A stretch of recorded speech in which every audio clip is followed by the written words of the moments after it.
Hello everyone, and welcome to our 5th Zoom webinar in our ongoing series on improving your applications through valve advancements and knowledge. I'm your host, Brayden Waters, VP of Sales and Marketing for CGIS. It's with great pleasure that I get to host today's presentation that will be delivered by two individuals that are anything but new to the valve industry. Trent Runyon, President of DSS, and Ross Waters, Chairman of CGIS. Next slide there. So CGIS is the recognized leader in the application of severe service valves. We have been in the valve business directly for over 40 years and indirectly since 1965, expanding our knowledge on how valves are expected to perform in different applications. Our commitment to understanding the application before a dollar is spent ensures our customers always get the right valve. And although there is no perfect valve for every application, we feel we have partnered with some of the best manufacturers around the globe, thereby allowing us to marry our outstanding understanding of what the application requires with a product that can meet those needs. DSS, one of those manufacturers, although young in terms of brand recognition, DSS and its founders have over 50 years of experience creating the world's highest performance knife gates. DSS has recently moved into a brand new manufacturing facility in Niles, Michigan, just down the road from where it all began. All right, a couple housekeeping notes. Please feel free to ask questions as we go or at the end of the presentation. At the bottom of your screen, you'll notice a Q&A button that Sam and I will be monitoring throughout. We'll aim to answer all those questions at the end of the presentation. If you prefer, feel free to reach out to Ross or Trent directly at the end of the presentation. We'll provide their contact details at the end of the slides. Like I said, we're also going to try something new today. We'll have a couple of poll questions pop up throughout the presentation and at the end. We'd love to get your input and feedback. All right, before I hand it over, I'd just like to introduce Ross and Trent again. So Trent, as I mentioned, is the president and co-founder of DSS Valve. Trent has over 22 years of hands-on experience designing and improving the knife gates valves in our industry. Trent is based in Niles, Michigan, where he currently sits in his fantastic new office. Ross is the founder and current chairman of CGIS. Ross's 56 years of experience in the valve industry has given him lots of insight into the needs of the industry, and he has put forth and led the creation of the standard practice on severe service valves through Manufacturer Standardization Society, MSS. Ross also currently sits on a number of MSS task force, including the C114 seal valves and C409 knife gate valves. He is also a voting member of ASTM on the G04 Gaseous Oxygen Committee. So with that, I'm going to hand it over to Ross and Trent. Hey, Brayden, sorry, just real quick, we can share the results from the first poll. Just put it up on the screen there. Perfect. That's great. Okay, that helps us point the presentation in a certain way. So welcome everybody. Thanks very much for attending. I have the pleasure of starting it off and just want to go over some of the things we would like to address. We want to identify what knife gates are and the fact that there are more than one type out there. I think that's a bit confusing to many people, but we'll go into why. We're going to define what severe service is. This is something in my lifetime I've been passionate about, trying to become objective instead of subjective. From transparency to the audience, I am a salesman. I've always been a salesman, and I want to be a good salesman in the sense that I want to do the right things. So using subjective terminology in the past has often got people into trouble because they don't really understand the nuances. And to me, giving the industry a real definition of what severe is was valuable, and I think we're very close to being there. I'll explain that later. We're going to talk obviously about mining applications because that's what this is all about. And in there's abrasion, erosion, corrosion. Sometimes they work independently, sometimes they're together as 2 or 3 of those. We're going to show and talk about all the slurries, the tailings, paste, pregnant solutions, different ways that the mining applications challenge valves. Then Trent will take over and talk about the details of the DSS valves. And then together, we're going to talk about the mining experiences, where we get the information that we're going to present today with some case studies and finish it off with some questions and answers. So let's start with this type of valve called a knife gate valve. There are, in our opinion, 5 significantly different types of knife gate valves. And as they start from the left to the right, the conventional, which was the first invention, a second one that was invented afterwards to enhance where it was being used, the through gate, also known as a ported valve or a slide gate. And then the third is a line valve, where a corrosion-resistant liner protects the body from that corrosive. The fourth one along, the push-through knife gate valve, was the first knife gate valve specifically designed for mining, which we'll get into. And then the one that we have the most belief in, the most trust in, the guided shear gate, which is called a guided shear gate because while all of those are knife gate valves, really only one of them has or deserves the name knife, and we'll get into that in a minute or two. So we'll look at these different brands. Most of you will be familiar with them. They're global. They participate in most of the mining applications. Many people make many versions of knife gate valves. In the DSS's case, we decided only to build one style, and that is the guided shear gate. And how it's evolved over time since 1960, I think will be important for you to understand what it can and can't do. So starting in the very beginning, in 1927, a Swedish company, Safjo, invented a valve to be used in a slurry, but a paper and pulp stock. This valve was designed specifically to be inexpensive. It was a valve that could go into application and close against the fibrous slurry and eventually isolate. The fact that it might have allowed water to dewater and form a blockage with the fiber in those days wasn't as unimportant or as important as it would be today. The way that it worked is the so-called knife edge wasn't really used for cutting, it was used for wedging. And typically wedges were found at the 5 or 7 o'clock position of the waterway. And when the gate came down, it hit that wedge and then was deflected to the seat. It worked reasonably well for the application it was designed for.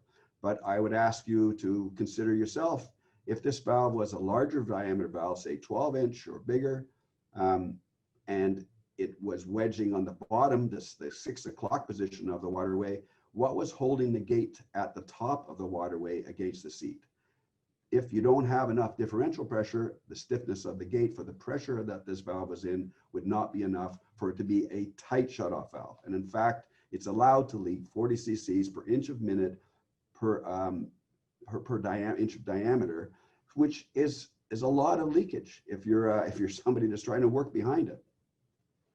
The next evolution of the knife gate valve was a through gate, where higher concentrations of fiber were allowed to be carried up and down through a hole in a gate.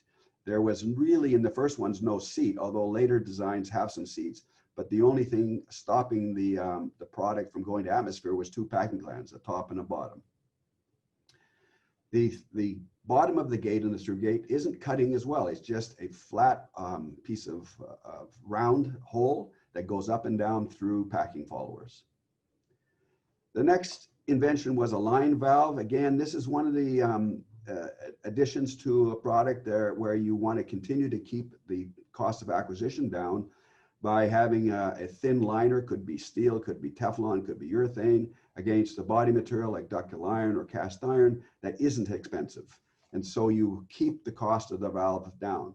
The problems that we see and why we don't think this is one of the valves that you would go to in modern mining applications is that the packing gland is still a conventional one, and we'll get into why that's an issue later on.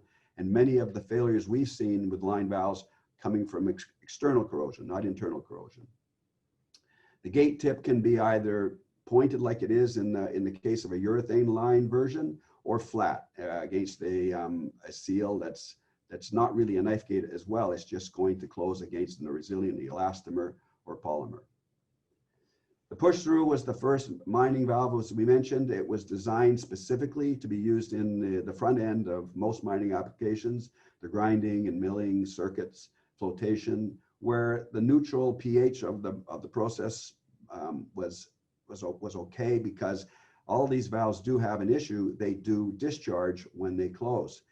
In this case, the picture on the right was this discharge was probably too much for the application, and yet it was acceptable because it wasn't as corrosive as it could be, and then that would be another environmental issue. But it was a well thought out design. It worked very simply. 2 elastomer sleeves were put in the position where their touch Between them was the seal that kept whatever was inside the pipe from leaking to atmosphere. The gate tip in this case was pointed, but not to cut. It was simply to spread. And it works very well. We think this is a good design for low pressure, low cycle, non-scaling, non-corrosive, neutral pH applications. It is, if placed in those applications, it will give the owners and the designers what they want. The problem comes when it's placed in applications that are beyond its original design. And those are the higher pressures, which we'll explain what that means because that's subjective, higher cycles, where discharges aren't the thing that you want in your process. There are containment chambers. We accept that this is an area to collect the discharge, but then you're adding another set of issues that you got to deal with. How do you contain the containment? The last valve that we want to talk about of the 5 types is the guided shear gate, so named because confusing with other knife gate valves was an unfair comparison. This valve was really the first valve that used a knife edge to actually cut. And Trent will go over some of those actual details later on. But it was designed coincidentally about 1960, the same time as the push-through knife gate valve, but as a valve that was bidirectionally zero leakage in either clean or heavy slurry applications. In 2016, DSS officially entered this market, but with a lot of years behind it already designing and making these valves. So the DNA of DSS is way beyond the 4 years that we have today. And it's really pushed out this valve to a remarkable class 1500, 250 atmospheres, nearly 3,700 PSI working pressure, far beyond what the original manufacturers of knife gate valves ever envisioned. This march has allowed it to go up against other technologies of valves in mining, like metal seated ball valves, like lubricated plugs, sleeve line plugs, other valves that may have a much higher capital cost and no improvement over operating cost. So by pushing the envelope, we've now offered to many mining applications things that weren't available 20, 30 years ago. The interior of this valve is different. It's two body halves, but I'm not going to explain the details here because this is part of the presentation that Trent will come over with. But I do want you to look and make sure you see that the gate tip is cut as an angle so that when it closes fully, it actually shears any solids that may be there. And those solids we'll explain could be in suspension, in solution, solidified, many different types of solid. It is a true guillotine cutting knife. So we talked about the title about severe service, and I mentioned, or Braden mentioned, that I'm involved in this. It's been something of passion in my mind because I want to be fair and I want to be understood that I'm talking about a specific fact. But severe itself doesn't say anything. When I was growing up, we used terms that, again, I felt were strong, but they don't mean anything. High performance, tight shutoff. Without really defining these things, they sound good, but they don't mean anything. So for the sake of our conversation today, we're going to simplify things. We're going to take the 2 basic types of valves that exist, those that isolate and those that control, and we're going to focus on isolation. And we're going to focus on severe service isolation in mining. What is this? Well, we're very, very close to being able to give this to the public. I started this in 2014 with a paper, and in 2015, MSS agreed to take it on as a project. And so we've been working on it since then. The fact that it's taken so long is that it is fairly controversial because we're using terms that you'll see in a minute that some manufacturers are not necessarily comfortable with, and some are. And to get this across the line, we have to have 100% agreement from the members that are in the committees. But I can tell you that as of last week, we think we've had our last ballot, and we believe we've removed all the problems that we had without publishing it. And so very shortly, we'll have you a standard practice which will let anybody in the audience decide whether they have a severe service application, or you'll see what the other ones are in a second. When we first started, we were only interested in or decided to define what severe service is, but it's changed over the 6 years that we've been working on it. And the title now looks like it will come out as guidelines for classifying the severity of valve service conditions. And in that, there will be 3 different categories that we'll be able to give you. I think many of you probably have heard of MSS. It's been around nearly 100 years, and it publishes many, I think, very useful guides for people in the industry that want to have an idea about their particular product. For knife gate valves, when we first started in business, there was only one, SP81. Today there's 7, and SP135 is the one that we would recommend people in the business that want to know about knife gates use as a standard.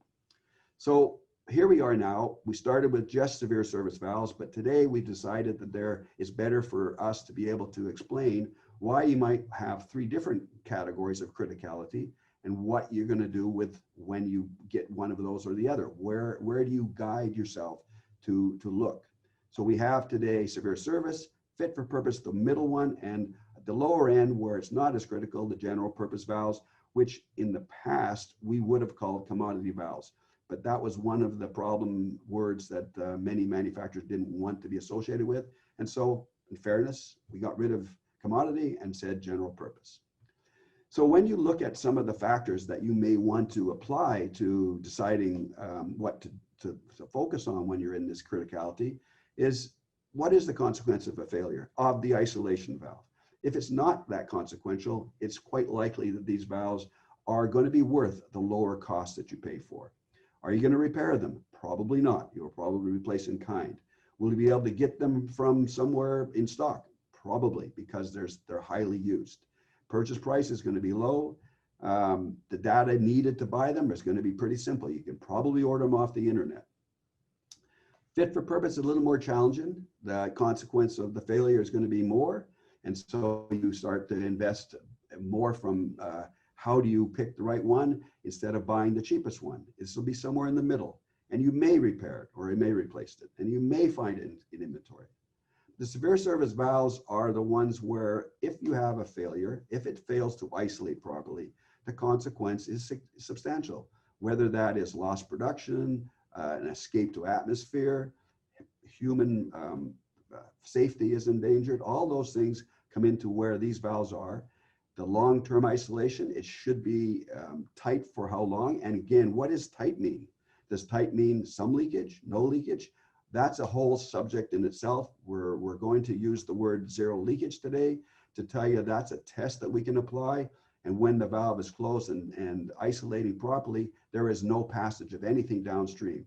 That's our definition of tight, but we still haven't told you what method do we use it. So it still needs some more argument.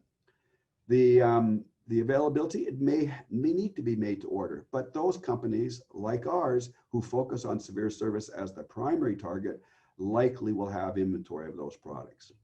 Cost effectiveness to replace repair is going to be an asset most likely, so you are going to repair it. I find over my lifetime, and Braden mentioned I've been 56 years in this, so yes, I started as a kid in the family business. I loved it all these years. I don't want to retire. I'm 67 right now. I'm going to stick into it as long as I can from health-wise.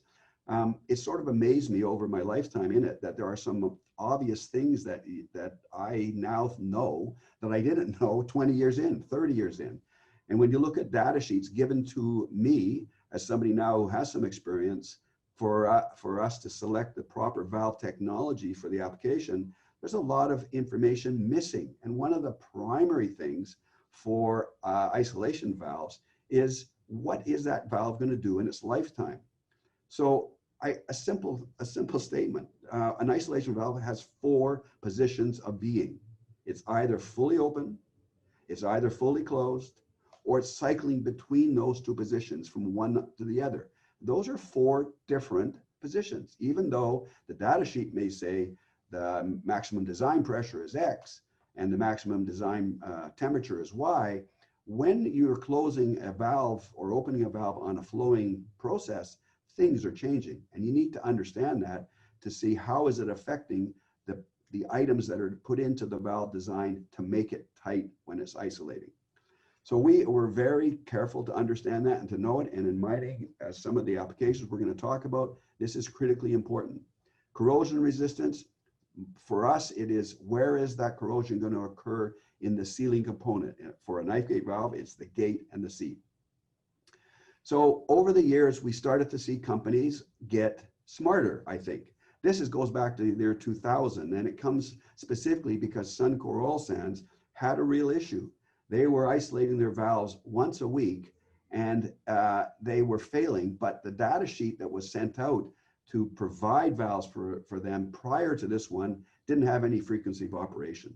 So nobody understood what was happening to this valve 50 times a year, and maybe you can't see it clearly, but the fluid in this case was bitumen, that's a bit soft, water, 32%, minerals, 58%, and the size of the minerals, the size of my fist. When that's going down a pipeline and then you're closing the valve against it, there can be some damage, and valves were not lasting very long. So here we got an improvement. We got the idea, okay, how long do we have to make this valve last for?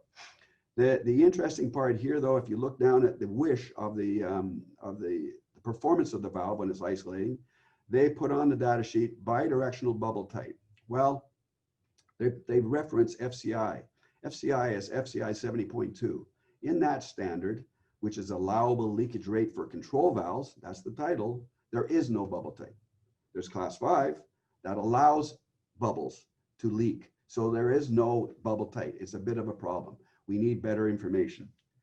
The next one I'm going to show you is a better wish. I want zero leakage bidirectional. Well, that's great.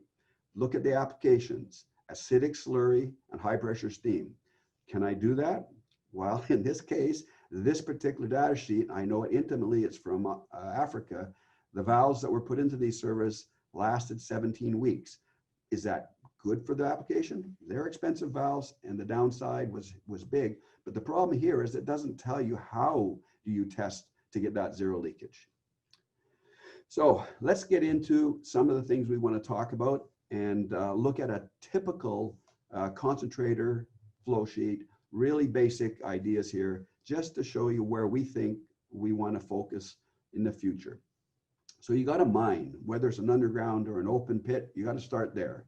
You got to take that ore and you got to crush it up, grind it up so that you're starting to be able to separate the good from the bad. You know, think about this. In some ores, like gold and things like that, you're talking about a ton of ore and maybe a couple of grams of the pay dirt. So there's a lot of waste you got to get rid of. I mean, there's obviously ores that have higher concentrations of the pay, but the bulk of what you're mining is waste. So you want to separate and get that as fast as you can to a place where you can get paid for it. And you want to grind it, you want to get separation started, and then you want to take that to the next stage, which is a flotation circuit. But how do you get it there? You might want to take it through conveyors or trucks, which we're not interested in because there's no process there. But on an ore feed pipeline, I'm really interested in that for sure. In the flotation circuit, there are some harder slurries, thicker products that I'm interested in. In the thickening, waste, or the concentrate, I'm definitely interested in. The filtration, there's lots of applications now with the filters where they're pretty high cycle. And we're going to talk about one very specific one where the guided shear gate works spectacularly where others don't. And then you want to transport that pay material somehow, either through a concentrate pipeline, which is very typical of a country like Chile, for example, where all the mines are up in the Andes, and you want to get that concentrate to Japan or China or India. So you pump it down a pipeline to a port, dewater it, stick it on a ship, and away you go to somewhere else. There's many applications here that we think are really well suited for knife gate valves, but specifically the type of knife gate valve, which is, in our opinion, the highest performance. And so these are slurry transportation. What slurries are there? They are tailings, they're concentrates. In the autoclave business, which is hydromet, which is a very special area in mineral processing, there are applications there that we are very good at. And then downstream of the autoclaves, we'll talk about later on the atmospheric leaching. It's an extremely good design. Waste disposal, we got to get rid of that ore that's no longer, or not the ore part, but the waste of the ore. And somehow you either get it in tailings or you make it into paste and fill back into those holes you mined out. And then there's another type of mining entirely that uses just solid solution mining. Pregnant solutions are coming up a pipe, and then you end up with a crystallization to get rid of the stuff you don't want. The one area that I think, if you're not involved in it, may be a mystery, is the chemical side of mining, hydrometallurgy. And in leaching, we've discovered that there are lots and lots of applications where the guided shear gate type of knife gate valve is spectacularly well designed, especially in the high pressure acid leaching or pressure oxidation side that may feed the autoclaves that are used to dissolve the minerals, and then downstream onto the atmospheric side. Definitely in crystallization, electrowinning, there's many applications in hydrometallurgy where this type of valve is spectacular.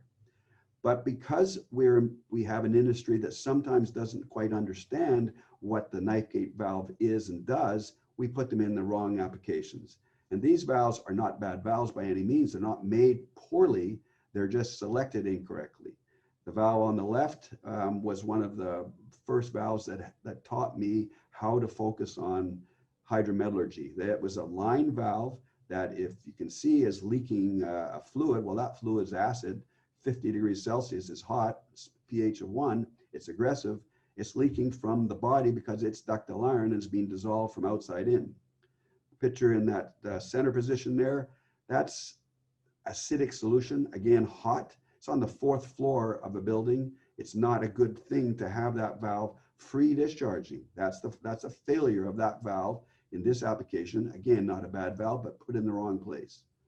Well, if a valve on the top right there is trying on a pregnant solution and it has a leak rate, which MSS SP81 valves allow, 40 cc's per inch of diameter per minute, it can get it to a point where it's cemented in. And that picture in the lower right you can't see is another push-through design valve that is pushing out a material that's solidified and stopped the gate from moving. So poorly installed valves in the wrong place. So again, we're talking about mining applications. We're going to deal, I think, in many of them with this thing about abrasion. What is it? Abrasives are hard. They're harder than the product that they are abrading. And what are these solids? They can be suspended, like in tailings or concentrates, paste and thickened tailings. They can be dissolved, and they can be both. And we really don't care about which solid we're going about, but we need to know about them so that we can arm the valve for the proper way of making sure that it doesn't fail in the application. We have lots of different things we want to learn about it. We want to know the percentage of the abrasive for sure, its size distribution, its shape and hardness. Does it adhere to the valve? You know, lots of solids will just fall off an interior position, but there's many that are very aggressive and adhere to the product. Now, what do you do when the valve has to move and has carrying a thick scale with it? Suspended, what impact angle? Different materials we're dealing with all the time, all the metals that are in mining processes, and then of course all the tailings. They can be very changeable because of how the tailings are made. The oil sands tailings are made by nature. They're typically much bigger in diameter than those made in ball mills or rod mills. And to get them to pump properly, you have to pump them much faster, up to 8 meters per second or 25 feet per second. That's really moving a solid.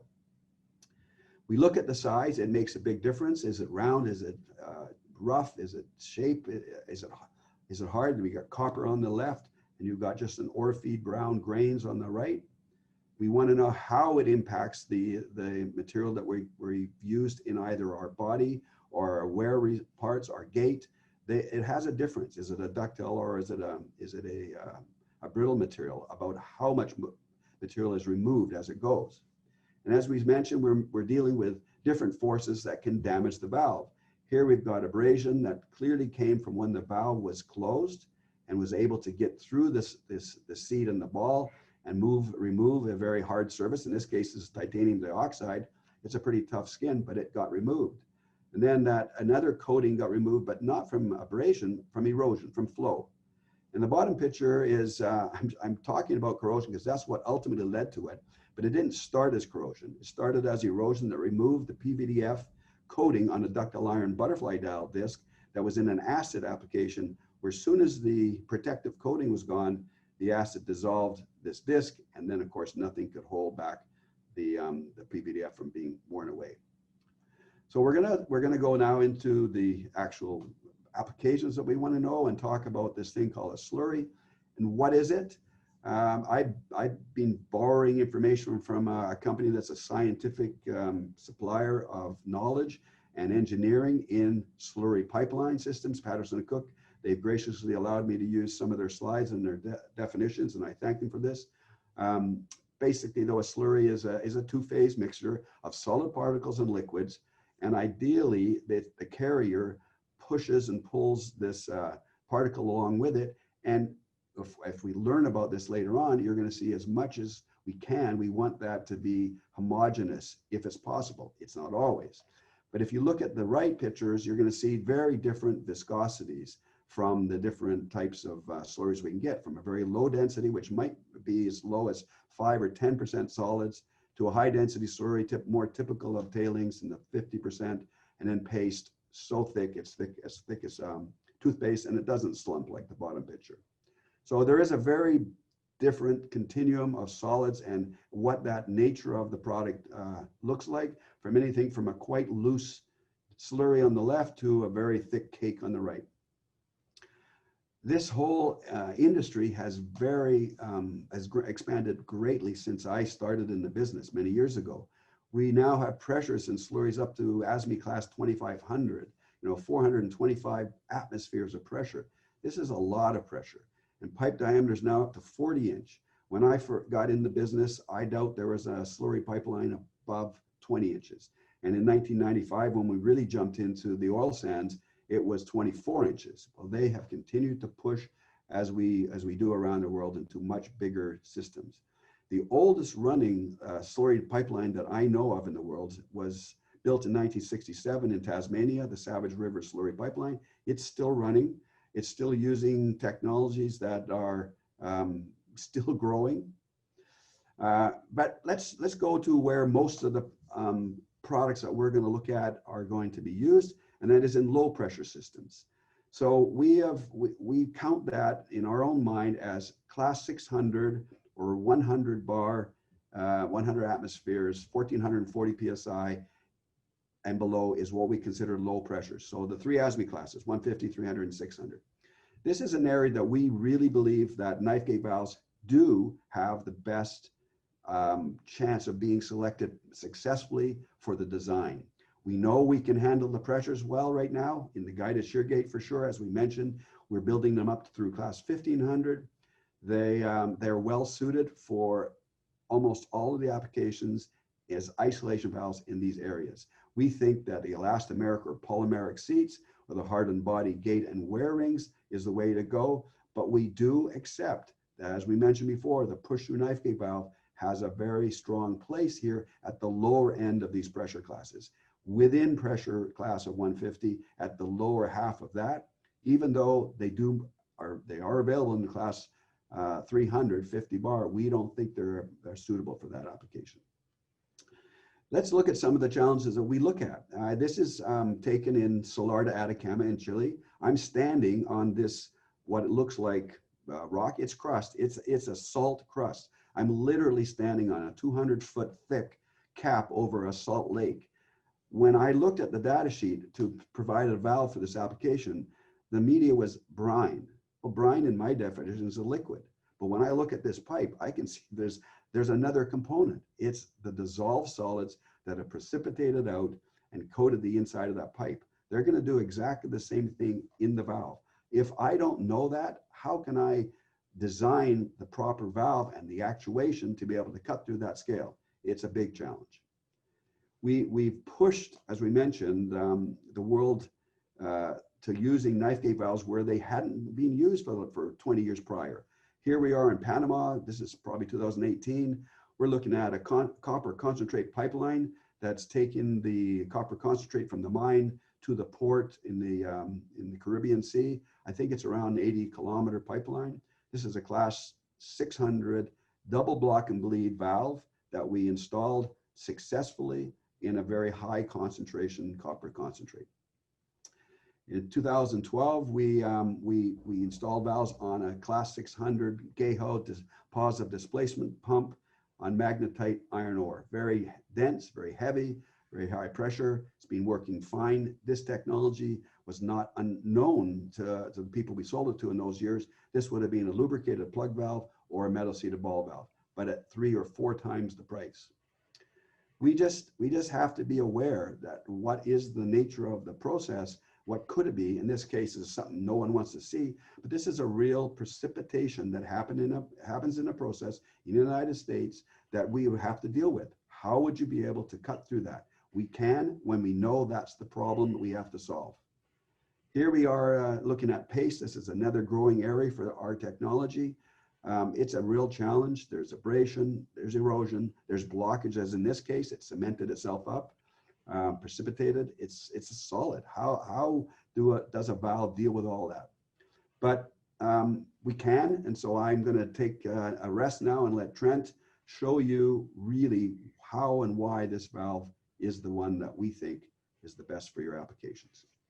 Well, thanks, Ross. You did a good job. You mentioned a lot of detail about the evolution of the knife gate valve, so it makes sense to spend a little time talking about what makes DSS the premier severe service knife gate valve.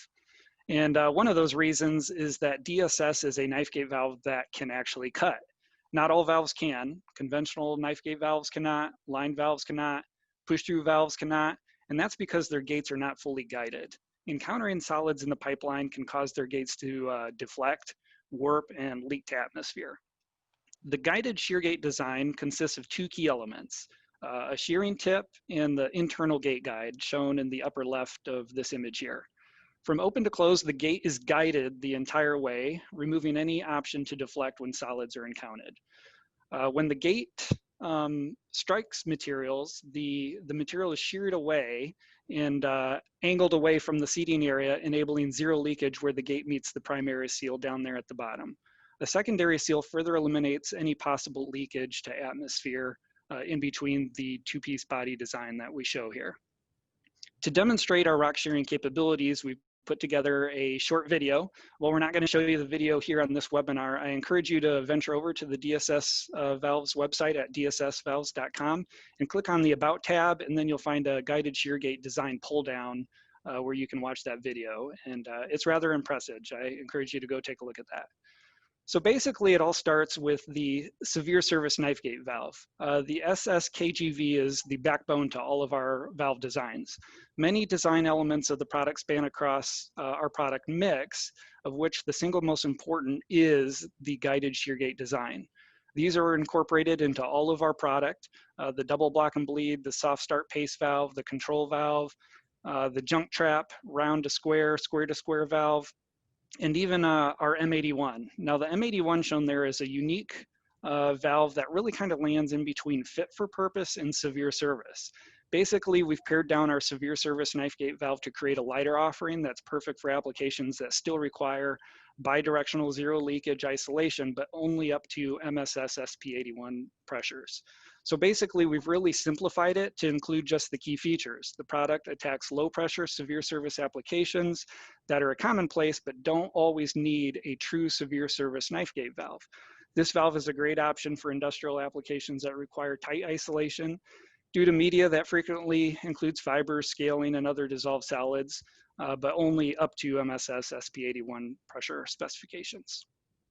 The next slide is an image of a 20-inch low profile that we designed. So this just kind of highlights another version of our severe service knife gate valve that is engineered to a specific application where space has limitations. So this one is meant to fit in a tight area where you don't have overhead space, so we put 2 cylinders on the side. Really highlights improvements that can be made to the design to fit with your application. So let's talk about some of the problems that we solve compared to conventional knife gate valves. Pipe turbulence and erosion is a common issue for everyone. Our valves are all designed with a full round bore and protected internal guides. This minimizes turbulence and the resulting erosion from that.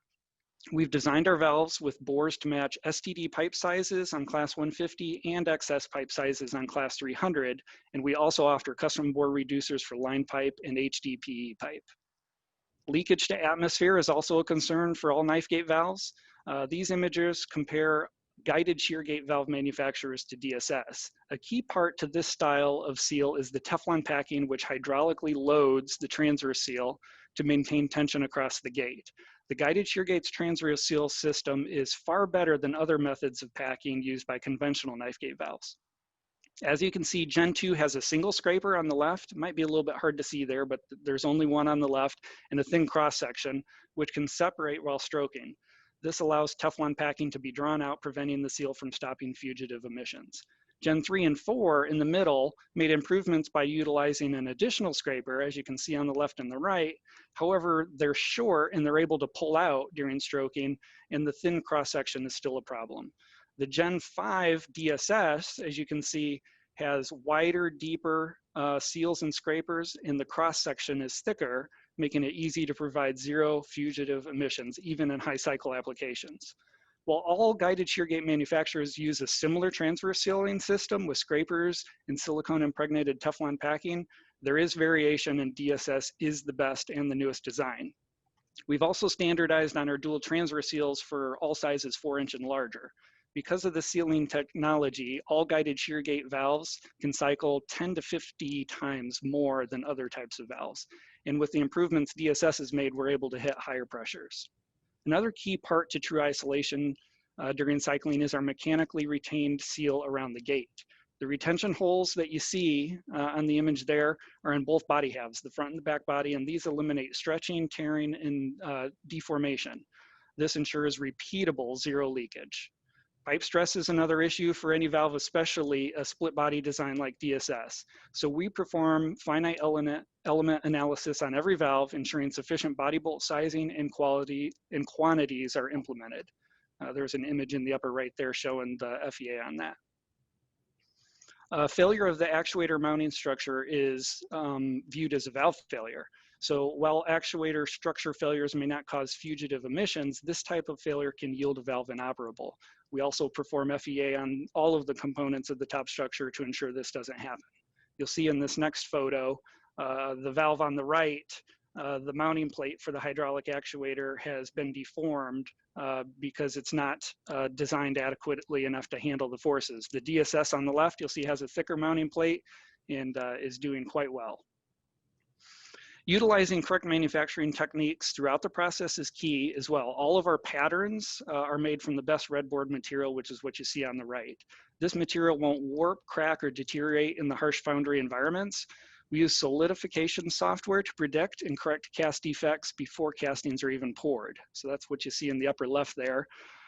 This prevents costly setbacks at the machining level and helps get product to you guys on time. Wear rings are metal inserts that sit in a machined recess in the body and serve to protect the valve from abrasion.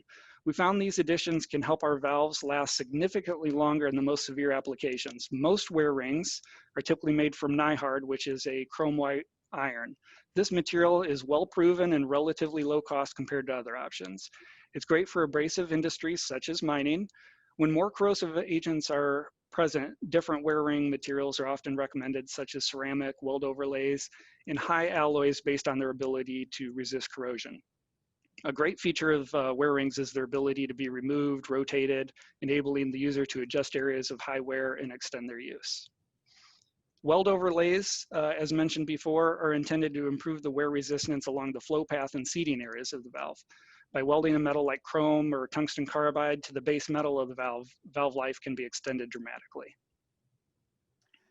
So back to me now, and some of the background of where we got the confidence I think that we're expressing here on why we believe our valve is the very, very good choice for many applications. In the years that we've been selling it, we have over 25,000 installations that we have monitored and we know of. Some of them in the background you can see there are for mines that most people will understand and know about. They're all over the world. Of course, we started only in Canada back in 80 as CGIS. And so our reach wasn't great then, but over the years, we managed to get sales in every continent.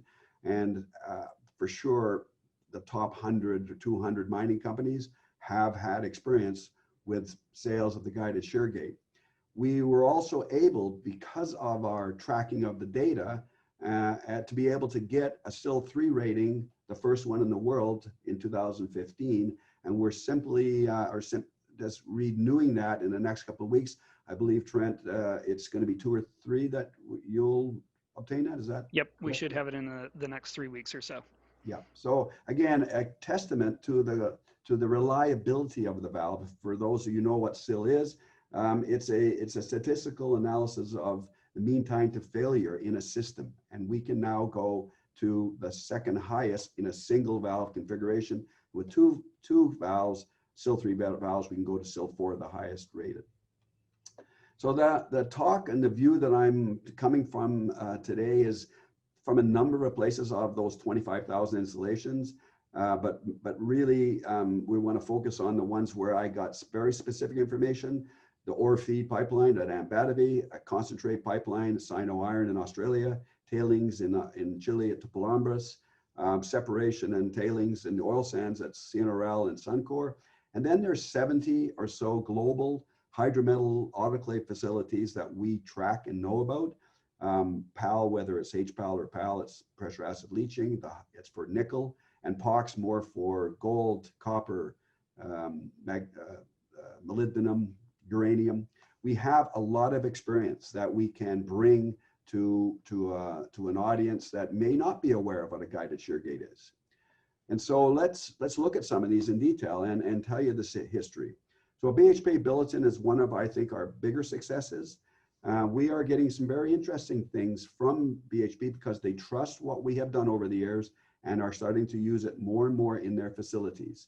The picture on the left is a really good testament to what the difference is between a guided shear gate and a push through.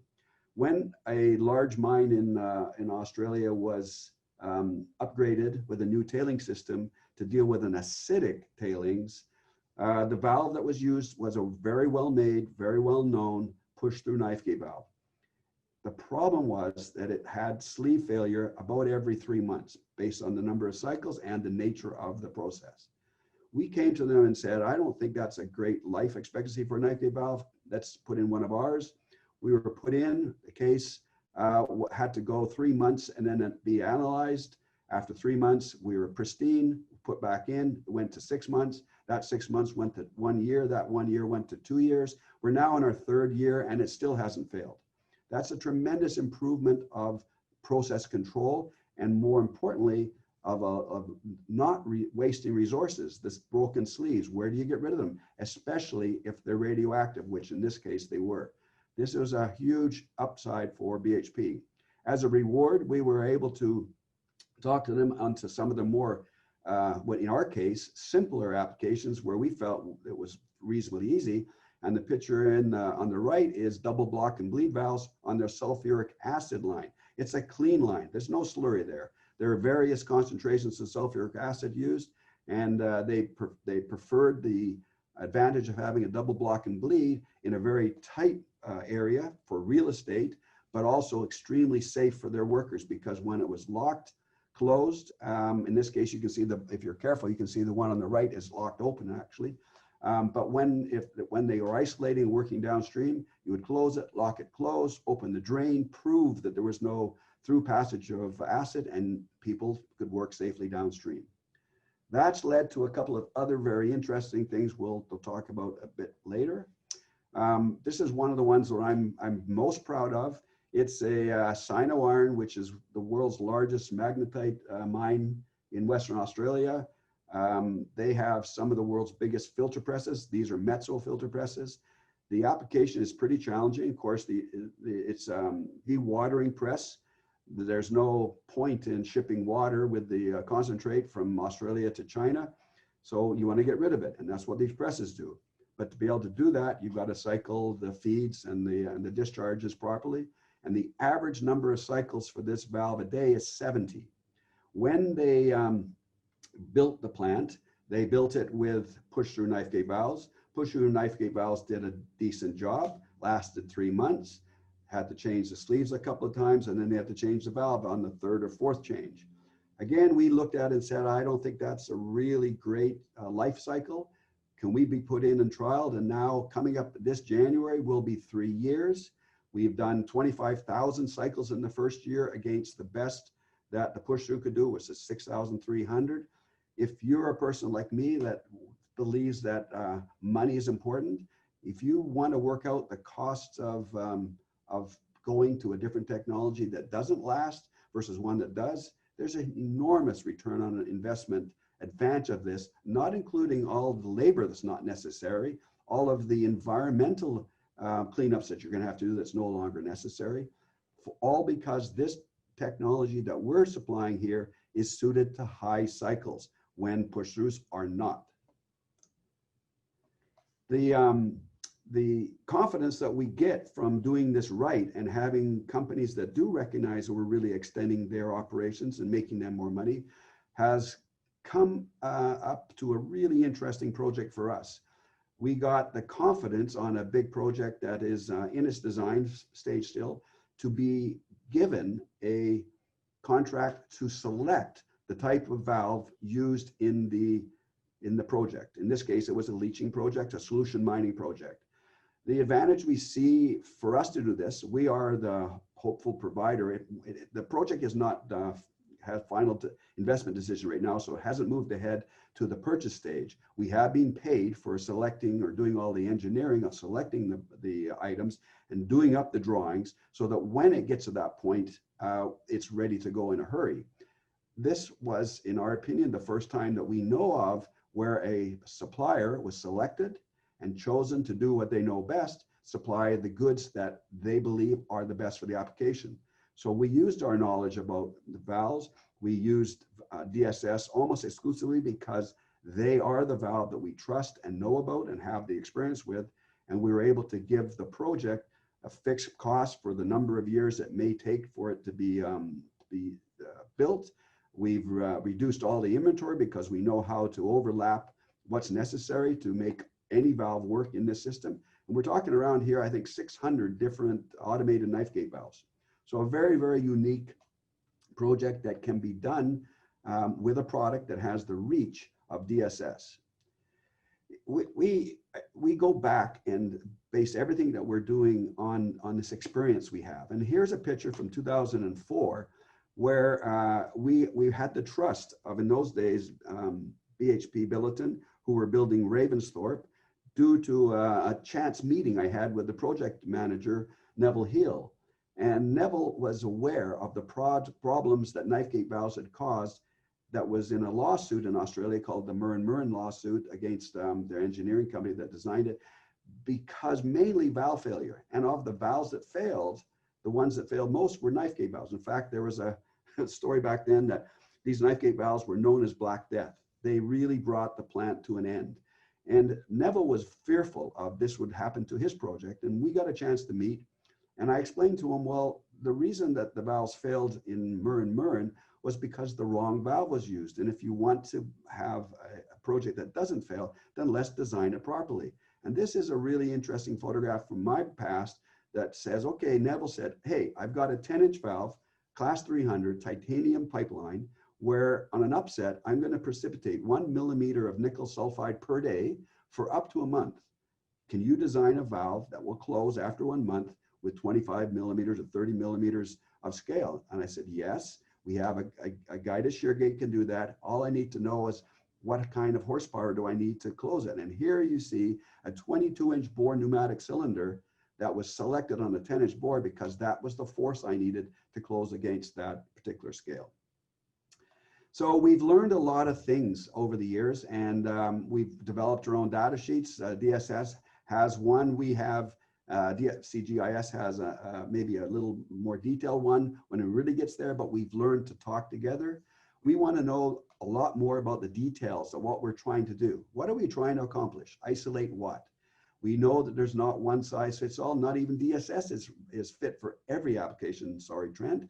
But we know there's no perfect valve, but we know that if we know more about the application details, we can fit the right solutions to it. We definitely want to know what the normal starting position. It sounds pretty simple, but a valve that's normally open is different from a valve that's normally closed in situations where you've got solids. How many times are you going to cycle? It's a critical piece of information. Without it, we're really throwing a guess against the wall.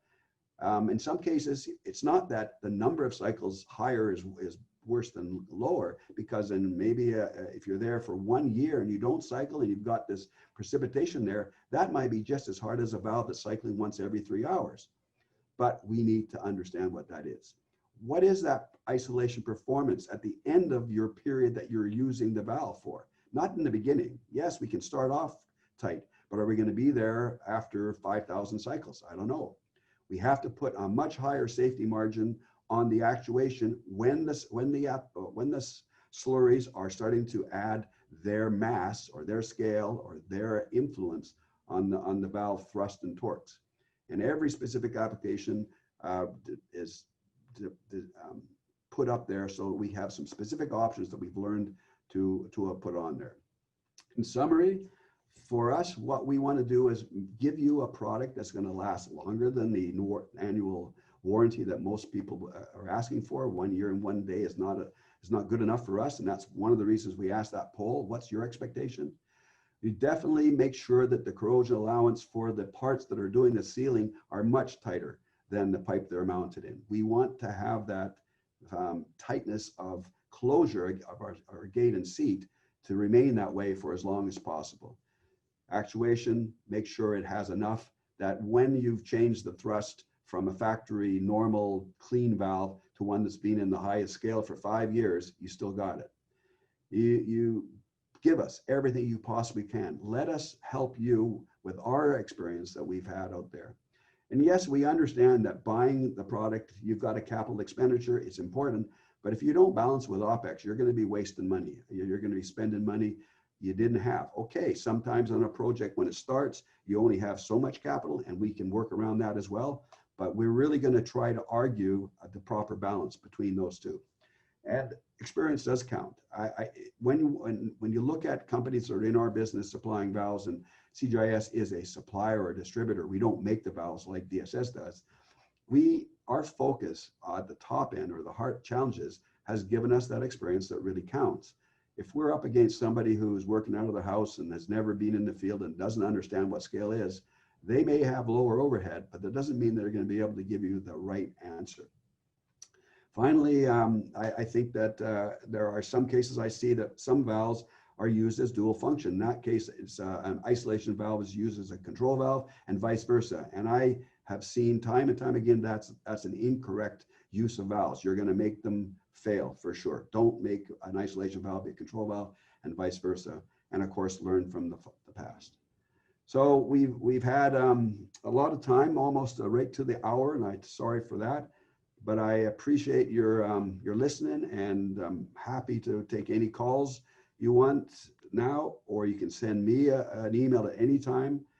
You see there, Ross at cgis.ca, and Trent, his email's there. We're both very eager to share our knowledge, and again, thank you for listening. Absolutely. Thank you, guys. And feel free to reach out to me at any time as well. Shoot me an email. I'd love to talk with you guys and help solve your problems. So we did get quite a few questions that came in over the presentation. I know we booked this for an hour. We're going to stay on as long as we need to answer any of those questions. We will be providing a link to the recording. Sam's recorded this, so we can definitely get that out. But please feel free to stick around, ask your questions, and we'll get to as many as we can here. Like I said, if there is anything else, please feel free to reach out. But Trent, Ross, thanks for that great presentation. We'll jump into some questions here. So first one is, I've seen many applications where the knife gate valves are in a crisscross system to utilize the tailings pump to different pipelines, but all valves stay closed for a long time, and it would not open when needed. Any recommendations here, or does DSS do some upgrades to avoid, I guess, the issues of sticking well closed for a long time? Yeah, I think, can I answer that? Because I think I understand. Yep, go ahead. So this may be on, so you got a duty pipeline, and you got an off-duty pipeline, and you've got a crossover, so you can turn one on and the other one off. And so in those cases, there is some bi-directionality required. And we've seen that many times where we don't quite put in the design of the wear ring, in our case, on both sides of the valve. The most common way of putting a wear ring is on the inlet, but if the inlet is also the outlet on sometimes, then you need them both.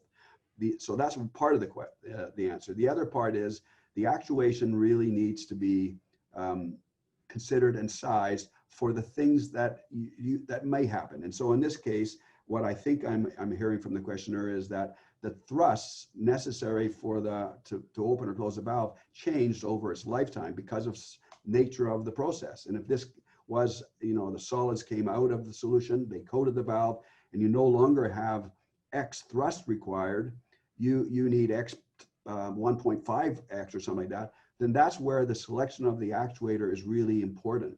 And it comes back not only to a hand wheel, the diameter of the hand wheel, because we know that humans out there, we don't want to break our backs trying to open a valve that's cemented in. So are the hand wheel diameters important? In fact, there is a law, a requirement in the US and Canada that is incumbent upon the supplier to not allow people to put in too much energy to open or close a valve.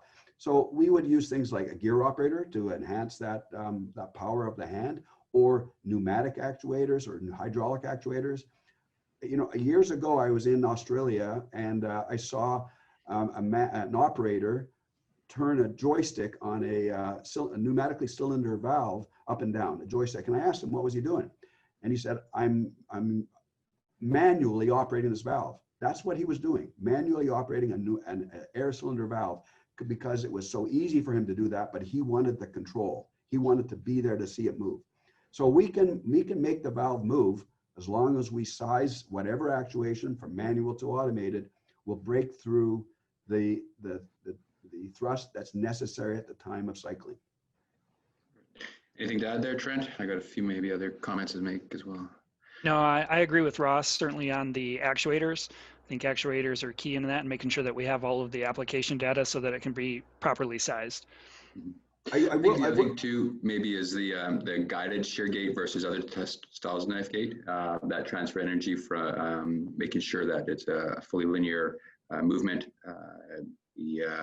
With DSS, we also usually put a coating on the gate and the body, Xylon Teflon coating, which helps lubricate the internals of the valve. So even though it's put on the gate, abrasive application is going to wear off, but it does help with the lubrication inside the gate body to make sure that it can continue to function. So I think there's a couple other things that we do in those scaling applications that allow us to ensure that we can operate when you need to, even if the valve's sitting around for a long time. Yeah, and that Teflon coating is impregnated as well. So oftentimes people will say, hey, it looks like the Xylon coating wore off, but in fact it is impregnated in there and is still supplying lubricity. Right. One other part of our experience is that over the years we've developed a sizing program, and the sizing program we've used with confidence now because we have tracked how we've sized cylinders in the past. And we have 5 media factors: clean and clear, water, mild slurry, heavy slurry, and scaling. So we have 5 different factors that we built up over the years that give us a tool in being able to select the right cylinder. As you meant, if you saw on that 22-inch cylinder, we knew that's the cylinder size we need to select on a 10-inch valve, which normally would have had a 10 or a 12-inch cylinder. And that leads into the next question, follow-up question, I guess, is what safety margins do you recommend? I believe they're talking about the actuator sizing. Yeah, that's a good question and really challenging from a supplier's point of view, because the higher the safety margin, the more expensive the product. And are we comparing apples to apples? But I care more about the valve functioning than not functioning. So a minimum that we put on ours, and using those 5 factors, is a 1.35. 35% on top of the factory thrust that we know exists at a brand new valve out of the factory, and the media factor. And so each of those 5 factors I told you about add another element to the number that I have to overcome. And then I got 35% on that. But if on really applications, I'm trying to push much more, or use another vehicle like a hydraulic cylinder, which we can get a lot more bang for our buck, and add more than necessary to overcome even the unknown. And that's another good point I forgot, and I think both of us forgot, is that you cannot over close a DSS valve. There is no fear of putting more force to close than is in the design, because the secondary metal seat is the stop. So we want, give us everything you got and we're okay. And that allows us to cut through rocks, which is the video will show. I think one caveat there to mention though, and as Trent touched on in his presentation portion there, is a properly designed topworks and actuator plate.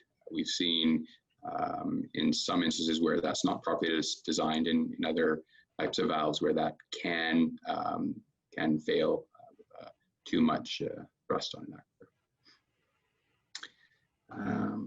All right, so maybe this one for Ross. Just can you tell us a bit more about that old pipeline that you had talked about in your presentation? What did they do right in the design or the operation of it?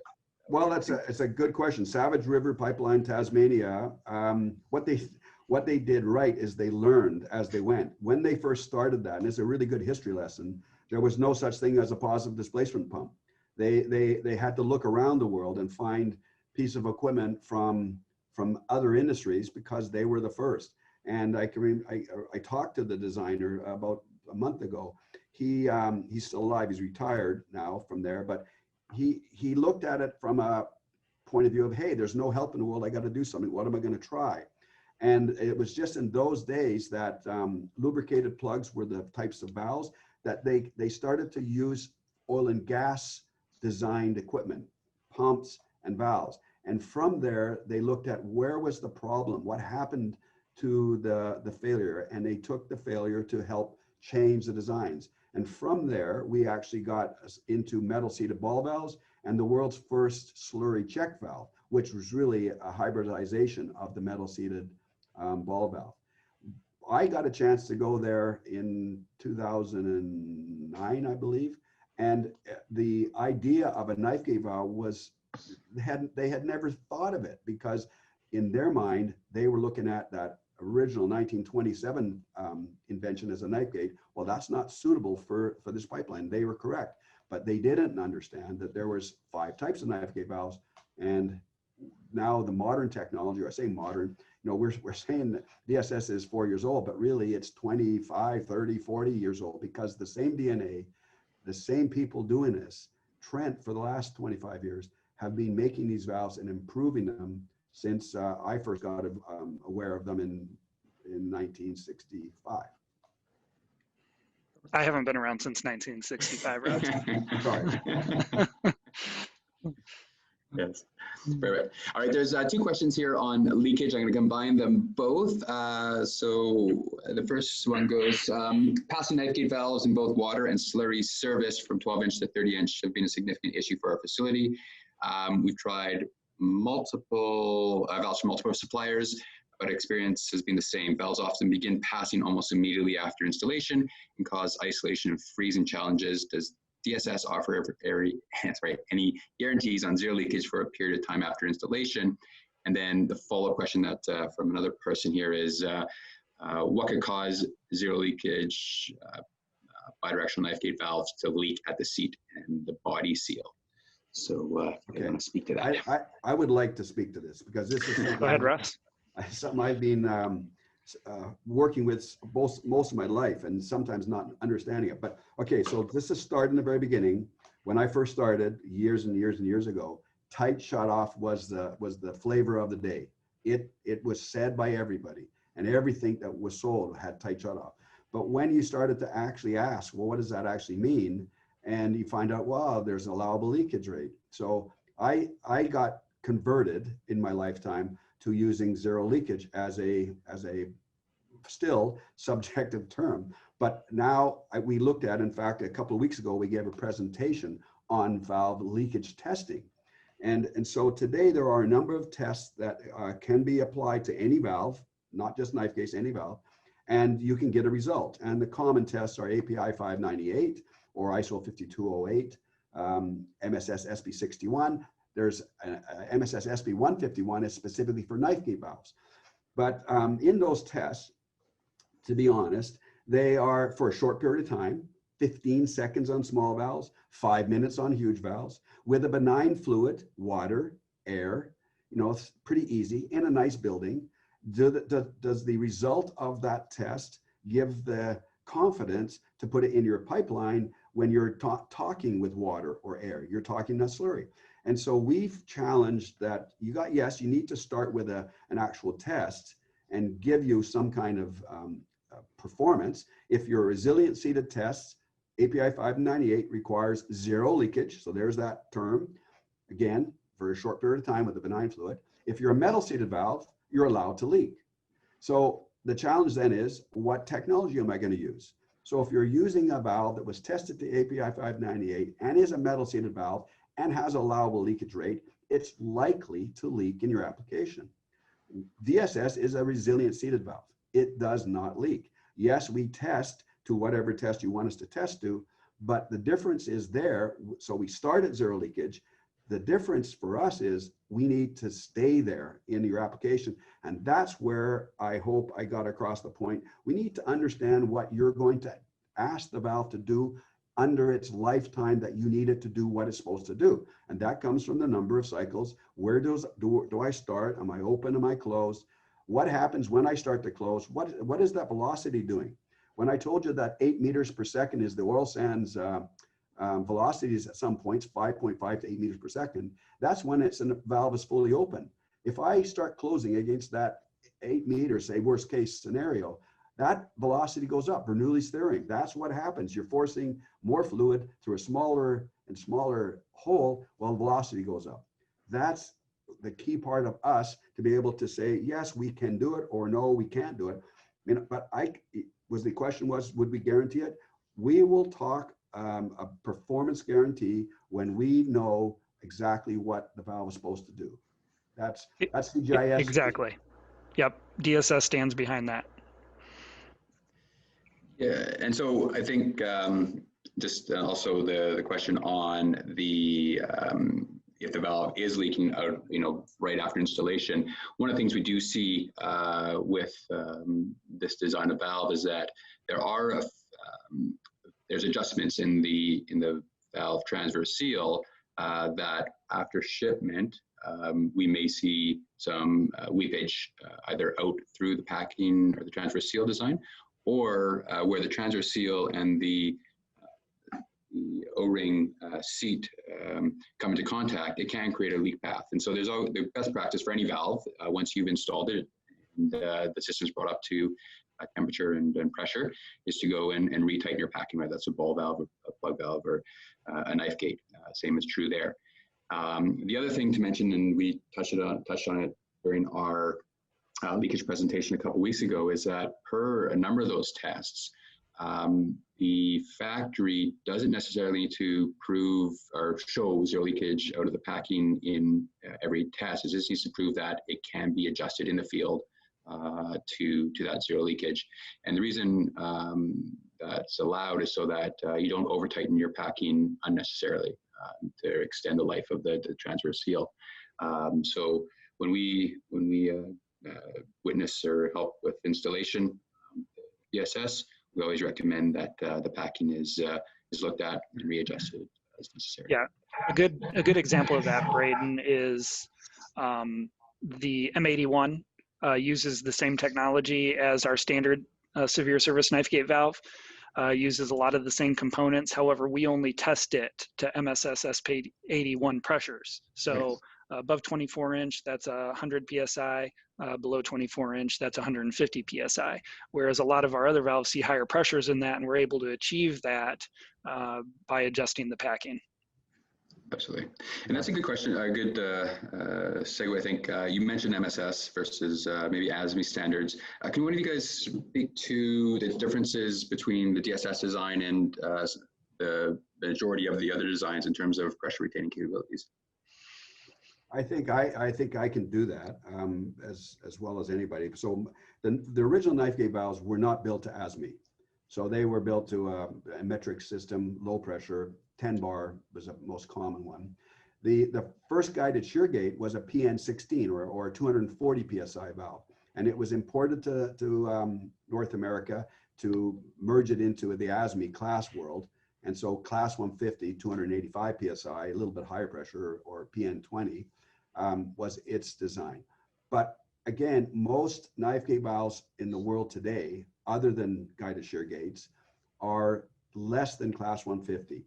Some of the push-through knife gate valves are fully rated, pressure rated to class 300, or in PSI 740 PSI working pressure.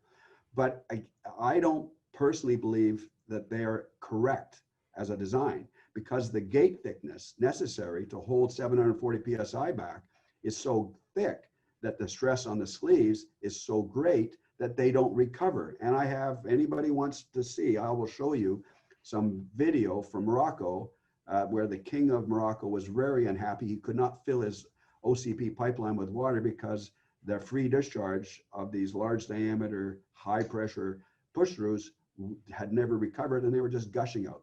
So the pressure is one thing, but in our case, we build to ASME B1634.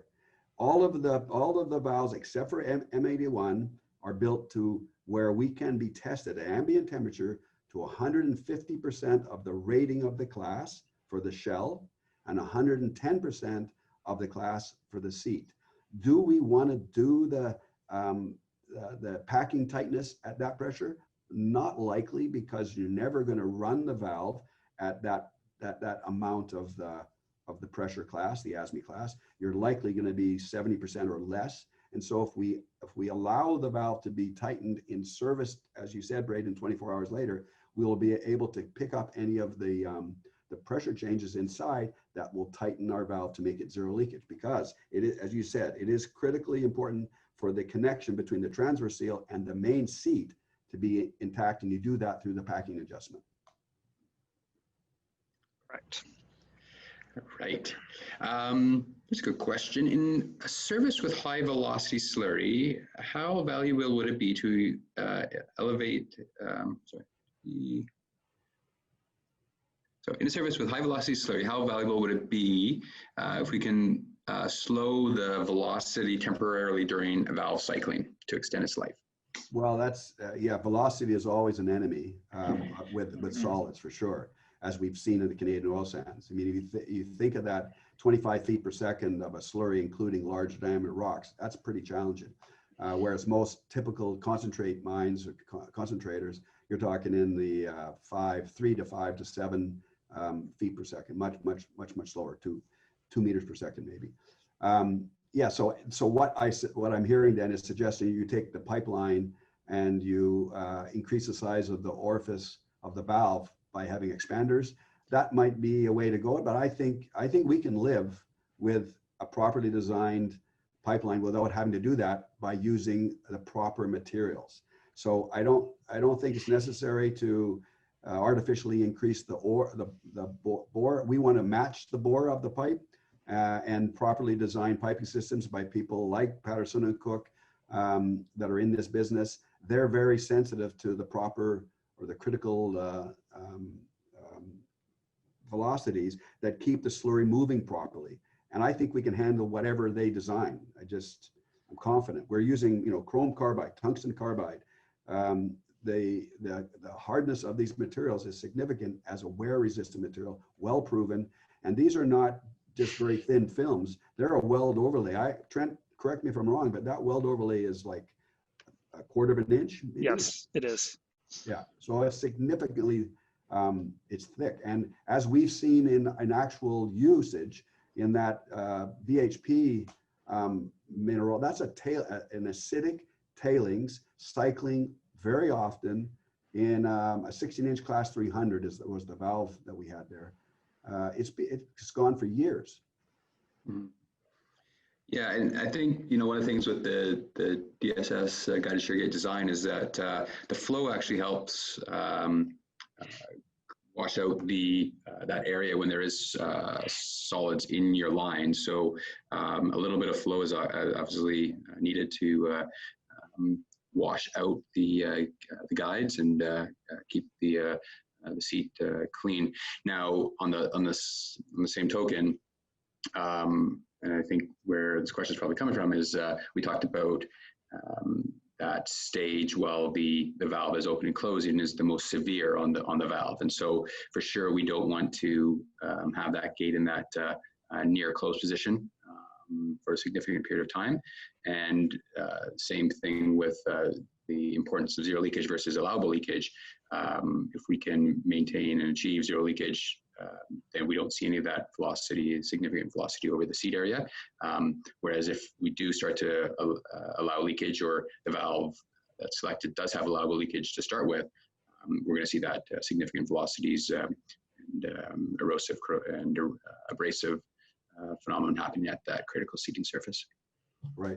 You know, again, experience helps a lot. I can remember a first failure we had back in Suncor on a slurry valve, a 20-inch class 300 slurry valve, where overnight the hydraulic cylinder that was keeping it closed somehow got power turned off and the internal pressure raised the gate. Well, in one night, the slurry that now was leaking by the so-called closed valve that wasn't closed washed out the back end and some back end pipe and gushed into atmosphere. That was in 12 hours. It was a big learning curve.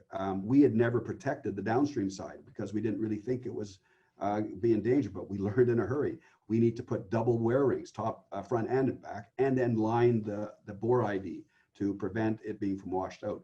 But those are what you do from pushing the envelope, and those things do help us.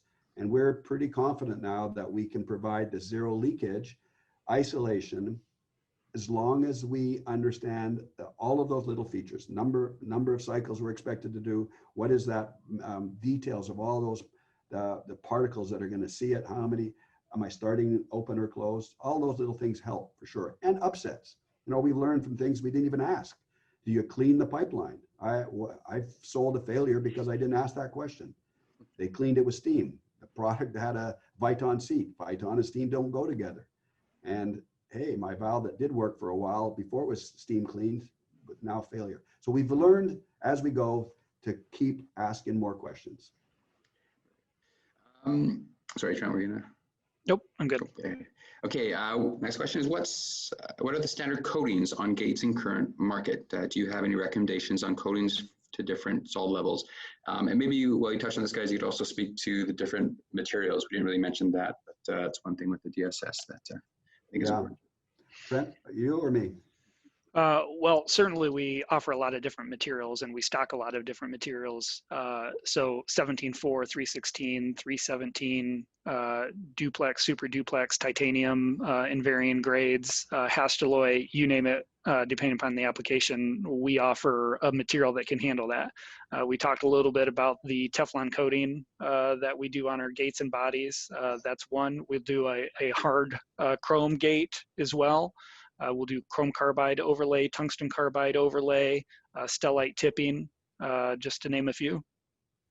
Yeah, I think in general, for the non-corrosive mining standard practice, we would default to a 17.4 pH gate, which is C900. It's heat treated, so it's Rockwell 644 through the whole gate, instead of having a 316 gate, which in our opinion is too soft for general mining applications. Yes, it's cheaper. I don't know roughly, but probably 17.4 is probably 3 times more expensive than 316 to buy, but it lasts 20 times longer. So it's cheaper in the long run. But you got to understand that to say, okay, I want a 17.4 gate and why. And then, as Trent said, we might even have to take that 17.4 gate, which is harder than stellite, and put a gate tip of chrome carbide or tungsten carbide if I'm doing a lot of cycles at a very high velocity solids, because I'm closing against a flowing solid. So there's all those other things that you can add in there. We've got ceramics, we've got, you name the hard coating, we can do it. Yep. And then also the hardware rings are a common feature in the mining applications to protect the body. Yeah. And again, it comes back to also to, what's the center position the valve is in. And if it's, it's open most of the time, then the hardware ring takes most of the wear. If it's cycling a lot, then the gate tip, something that we need to look Perfect. All right. What's the maximum temperature range for these SSKGVs? 260, for zero leakage, 260 Celsius, 500 F, because that's the limit of the AFLAS material that we use as a standard.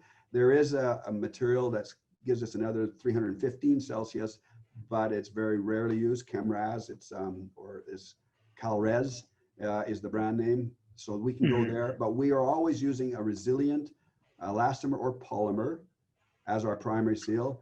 We had the other day, actually, Trent and I were in discussion. There is an application where we can have on a coal fuel furnace 1500 degrees Fahrenheit for a couple of hours a year. So it's possible to put in a graphite non-resilient seat, because in that application, they didn't need tight shutoff. But if you want on a fluid solution, I'm comfortable 500F, 260C. I'm comfortable at 630F. Okay. There you go. You heard it here first. Perfect. Next question is, would you recommend DSS being present on site for installation of new valves? I think that's a phenomenally good question. Absolutely. On new projects, we really do want to be there to help inform everybody about what these valves are and what they do and don't do. And for many of the projects that we've been very successful on, it's because we were there that we became really good partners for the customer. I mean, a lot of times we're going to places in the middle of nowhere, Madagascar, Tamatave, Madagascar, that's pretty remote. And the people that were there weren't aware of what a guided shear gate was. They didn't even know what the screws in our packing were, so they wouldn't have been able to tighten them. I think it's a phenomenally important part, commissioning, training, whatever, wherever you are, especially in people who don't know this technology, to be there up front. And we try to insist on it. In fact, many projects, if we want a guarantee of it, we will insist that we are there for a few days. Mm-hmm. I think some of the comment, the valve is very robust and very foolproof in many cases. There are some common gotchas that we've seen on a time basis. The valve is bidirectional. However, when we put there's a preferred direction, and then especially when we put a NiHard wear ring in, it's a single NiHard wear ring. You want to make sure that's in the facing the upstream side and protecting from flow. That's something that we've caught on a couple of cases. The studs or the bolt length used in the blind holes in the chest is another area that the valve can be susceptible to seizing if the improper lengths are utilized, and that's true for any guided shear gate valve. And so, making sure that that's considered in that chest area, that we're not using too long bolts. As Ross mentioned, doing training around the transfer seal is all areas that we can definitely assist in, and whether it's TSS or CGIS or any of the distributors, we can definitely help with training and on-site installation. Yeah, I think it's important to note, excuse me, Ross, that we're using the word "we" simultaneously here, and that is because CGIS believes in distribution as a sales network, and so we rely on our distributors to help support the customer in their needs. And so, when you ask the question, should DSS be there? The answer is yes, DSS or the distributor from whom you purchased the valve from. We want everyone to be able to solve the problem together, and we work simultaneously with our distributors to make sure that happens. Yeah, it's interesting. There's lots of stories I could tell you, but just even a simple one. Our valve has got a lot of extra features built into it as standard. So for example, we have a lock pin. It locks the valve closed and it locks the valve open. There are been cases where we've had people phone in panic because the valve doesn't work because the lock pin's inserted and they haven't figured out, they don't know what that is. So it is good on a new technology, say new, and this technology is 1960 when it started. So it's 80 years old, or 60 years old, pardon me, this year. But it's new for a lot of people, and especially the way that we pushed the pressure envelope way beyond what most knife gate valves are capable of. There was just a quick question that came through the chat. Does DSS supply short pattern or long pattern valves, or both? Both. Yep. We do both. So all of our patterns are made to the short pattern. However, we can make a quick and easy modification to the pattern to make it a long pattern. We don't stock as much long pattern castings because the demand isn't quite as high, but we do sell quite a bit of them internationally, and you know, we do have some on the shelf. So never hurts to ask. You know, we do have a lot of inventory and can deliver quickly. Maybe you I guys have can been just, doing some really interesting things too with quick lead times, utilizing short patterns and integral spool piece. I know for us when we've been replacing existing valves where customers would do piping modifications. So, you know, there's other things that DSS has come up with that can help. Absolutely. yeah, that was a good comment. So, so quickly on the MSS long and short, the reason that there's a long and a short, and the ironic thing is that many of the dimensions in the long and short are identical. But the reason there is two is because manufacturers who joined the committee to write the spec for 135, SP 135, have the right to vote on what they want, what they make. And so we had to accommodate the incumbents, if you like, the ones who were there first, and the newcomers who wanted to join it. And some couldn't do both face-to-faces. So that's why we have the long and the short. But again, if you look at it, you're going to find that almost half of them, probably, or a third anyway, are identical. It's just one of those funny things. Yeah, especially in class 300, I find there's a lot more overlap there. Yeah, and just as another kind of ironic thing in the world that I've discovered, you know, B1610 is the global and North American anyway face-to-face standard for all types of valves, and MSS 135 fits into that. Push-through knife gate valves of the wide face-to-face or the original, and let's be honest here, I mean, Clarkson is the brand that invented it in 1960, and Clarkson invented this large sleeve valve called the KGA, and it's very dominant today. There's no question that in terms of numbers of valves out there in mining, it is one, if not the leader. But that face-to-face hasn't ever been accepted in any standard globally. It's unique to Clarkson. And the fact that you've got all these other competitors out there building equivalents to it is that it's just a de facto standard.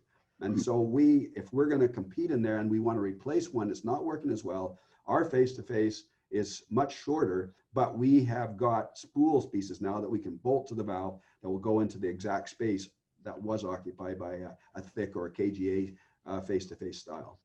There was just a clarification, I guess, to a question that we already answered, but I think was just misinterpreted. So just quickly here. So when they were talking about slowing down the velocity through the valve during closing, not so much increasing the bore size, but I guess slowing down the pump velocity so that your tailings are slowed to reduce that erosive.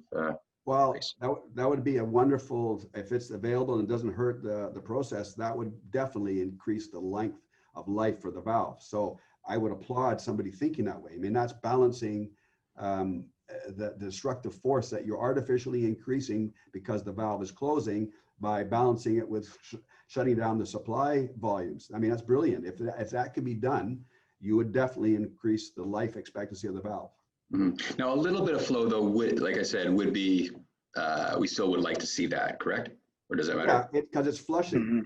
We have what we call internal flush out ports, basically at the 5 and 7 clock position, so that when the gate is coming down, it's pushing solids forward, if you like, and it's pointed to these flush out corners where it gets rid of it downstream.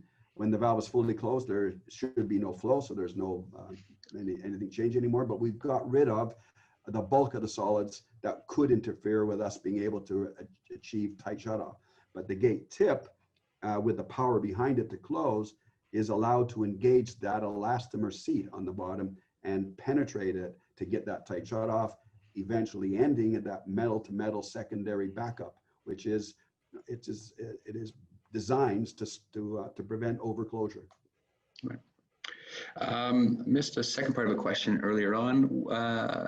Do the knife gates need lubrication? No, and that's a great question, but it's probably, and I would likely going to suggest that comes from push-through knife gates do. In their IOM, it's quite a clear requirement that you need to do ongoing maintenance, and generally I've seen lubrication, grease put on every cycle. This valve doesn't need that. The GSG, the guided shear gate, does not need it. And our version of the GSG, where we have over the years learned the advantage of having this baked on coating, Xylan.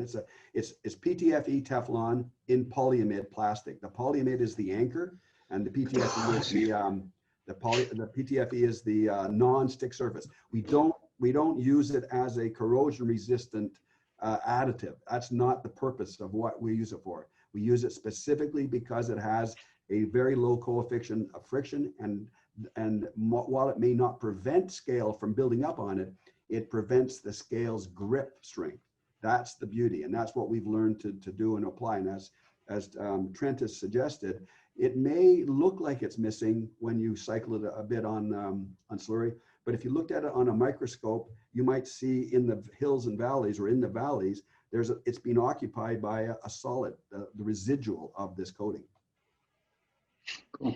The only other thing I'd say too is one area that we do see lubrication that we totally recommend against is in the stem and stem nut area on a manual valve. The DSS design uses again a Xylan coated lubricated stem nut with an Acme rolled screw drive on the stem, and self-lubricating, and the lubrication can actually be detrimental. Oftentimes we see in the atmosphere and the environment, and the plants are dirty, and the grease just attracts dust and dirt and grime, and it's easy. All of our nuts are made from 660 bronze, and as you mentioned, Braden, the stems are Xylan coated, and so those coupled together create the perfect marriage for not needing additional lubrication. For Latin America, to which countries have you supplied valves to? The biggest in terms of the quantity of valves, the Chile #1, Peru #2, Ecuador #3, Colombia #4, Argentina #5, Brazil #6. Haven't sold any that I know of right now. I haven't anyway, to Bolivia, and or Venezuela, or the Uruguay or Paraguay, or the Guyanas. So Panama. Panama for sure, but that, yeah, Central America. Yeah. So Panama, Guatemala, Mexico, and Caribbean islands. Yep. We got a really good install in at Barracks, Pueblo Viejo. There's other no, not Moa. Sorry, can't sell Moa. But yeah, we got I don't know how many countries, 120. We're well spread out. I will say that there's room for more. For many years, I was the only guy. I was selfish, I have to admit. Only guy really out there pounding the world's shores for a number of years, and so it was me against everybody. So I'm not saying, well, we have more salespeople now, so we're getting there faster. All right, and I think the last question is, can shipping cause a valve to lose its bubble tight characteristic, and should the valve be retested for bubble tight shut off prior to installation? Yes. Yeah, well, and so go ahead, Russ. No, I think I agree with you, but I think it comes back to retightening the packing. Yep. The seat is definitely mechanically retained. There is no way it's going to move by shipping. But what we have found, especially over time and shipping movements, is that the packing may become loose, and because the packing transverse seal and the primary seat are wedded together, they work as a team. If the movement removes some of the packing from the corners, then that could allow through leakage. But all you need to do is retighten the packing, and it goes away. So I'm not sure that means that you should retest the valve. On a test bench, I don't think that's always necessary, or even necessary. If I was to go to a site like Ambataby, where we had 360 automated valves, I would want to do a sample, before I did. If one or two worked, then I'd say fine, just do it installed after you test the pipeline. All right, I think that is, just make sure I've got them all. I think so. There was one question that came on early on to talk about pulp and paper applications as well. I think he has jumped off, but if you want to touch on that quickly, and then we can sign off here. Yeah, you know, we started, or my life started in a pulp mill, Northwood Pulp and Paper in British Columbia. And I quickly learned that there is, in the craft pulp business, where you've got you got caustic liquors dissolving the glue in the wood chip, and you got fiber, and then you got bleached area, chemical area. It's a wonderful, wonderful business for knife gate valves, guided shear gate valves. And then there's other types of pulp and paper mills like recycle mills. So we have crafted is the #1 because we have way more successes there because there's more challenging applications. But in all the liquors, green, black, white liquor, there it's a perfect valve for that. For the bleach stock, titanium isolation valves on the high density stock, on the cyclones, on the trash extractors, it is a really well designed valve for those abrasive or high solids areas. And in the U.S., Trent's, I guess I would suggest your primary history in the U.S. is in the pulp and paper. That's where you're most successful. Yes. Yep. All right. Well, I really appreciate everybody's time. I know time is valuable for everybody here. And Ross and Trent, great presentation. Thank you so much for that. And for all of our attendees, thanks for your time today and sticking it out. Sam will download this recording and send out a link to everybody that's signed up and registered. We do also, this is our, like I said early on, this is our 5th of the Zoom webinar presentations that we've put on. There's been some great turnout and great questions. We really appreciate that. We do love to get your feedback, and if there's any other topics of discussion that DSS or CGIS can help with, please feel free to reach out to Trent or Ross or Sam. I'd love to hear back from you. So other than that, have a great day, stay safe, and talk soon. Great. Thanks, guys. Yeah, guys. Thank you all.